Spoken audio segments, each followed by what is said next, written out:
Nashik दिंडोरीमध्ये Alto कारचा अपघात, 7 लोकांचा मृत्यू.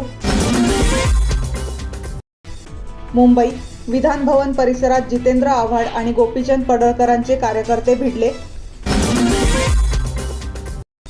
मोताळा अवैध सावकाराच्या घरी छापा, कोरे स्टॅम्प धनादेश जप्त.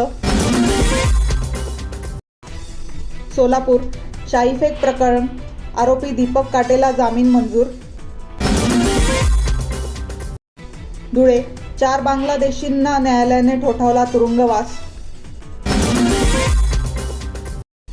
मुंबई राज्यातले बडे मंत्री अधिकारी हनी ट्रॅपमध्ये, नाना पटोलेंनी दाखवला पेन ड्राईव्ह.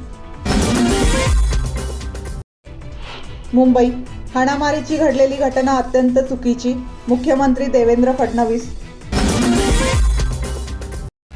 बुलढाणा चिखली तालुक्यातील 12 गावे हुमणी अळीने संकटात.